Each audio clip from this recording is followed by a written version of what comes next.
Audio Jungle. Audio Jungle. Baden-Powell dan kolonialisme. Baden-Powell adalah sosok yang sangat berjasa, lahir di abad 20. Dan beliau adalah tokoh peletak dasar bagi pendidikan bagi anak-anak muda di dunia.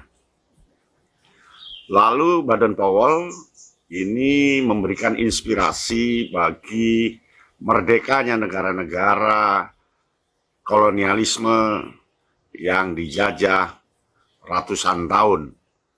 Nah, Baden-Powell bagi Indonesia merupakan inspirator untuk mengembangkan pendidikan, kebangsaan, karakter, dan kecakapan.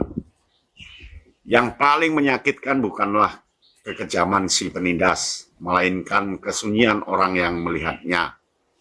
Kesunyian tersebut menyebabkan semakin merajalela kekejaman, bahkan semakin parah.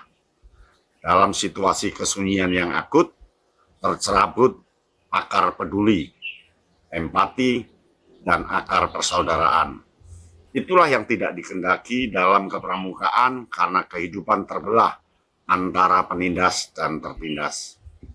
Mengapa kolonialisme mencengkram ratusan tahun di negara-negara jajahan? Salah satunya penyebabnya adalah kekuasaan penindas yang lalim dengan perangkat hukum memihak. Di sisi lain, kesunyian palsu karena ketakutan yang akut akibat menerima keadaan sebagai takdir dari orang yang tertindas, termasuk Indonesia.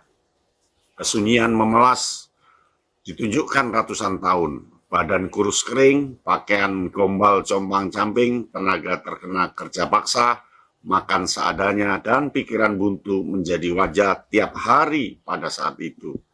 Mentalitas bangsa kere membingkai kuat, pun kualitas menjilat mewarnai keadaan. Baden-Powell datang menawarkan pembebasan diri dalam bertindak. Manusia dianggap sama dengan sesama, alam milik semua, persaudaraan diunggah ke dalam praktek patrol. Manusia perlu belajar dengan merdeka melalui alam terbuka dan belajar sambil melakukan. Peduli sesama dipatronkan ke dalam satya dan dharma. Spiritual diarahkan ke yang tunggal. Kewajiban berbangsa merupakan janji setia. Tawaran Baden-Powell itu dalam waktu singkat merebak ke berbagai negara, termasuk di Indonesia. Kepramukaan berterima karena dianggap mampu menjahit keterbelahan penindas dan yang tertindas. Kepramukaan merupakan angin segar pendidikan untuk semua.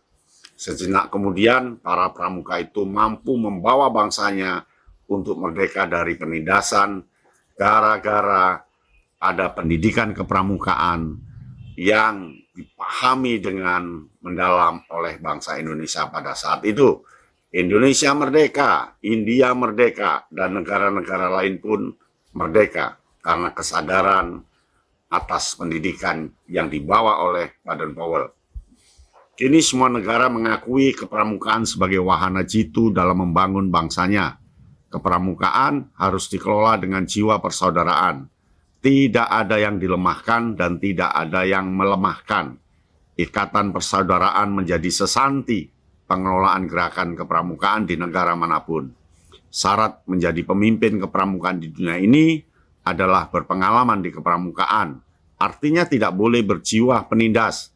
Mereka yang mengelola haruslah berjiwa saudara lepas dari suku, agama, ras, dan daerah. Baden-Powell mampu memberikan nada dasar persaudaraan, termasuk persaudaraan yang terus dibangun di Indonesia.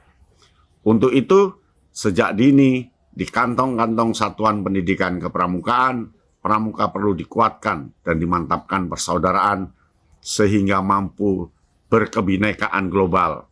Itulah roh dari Baden-Powell, dan para pembina harus menerjemahkan ke dalam bentuk-bentuk konkret atas nama sebuah persaudaraan, karena dunia global tidak akan bisa tumbuh dan berkembang tanpa persaudaraan.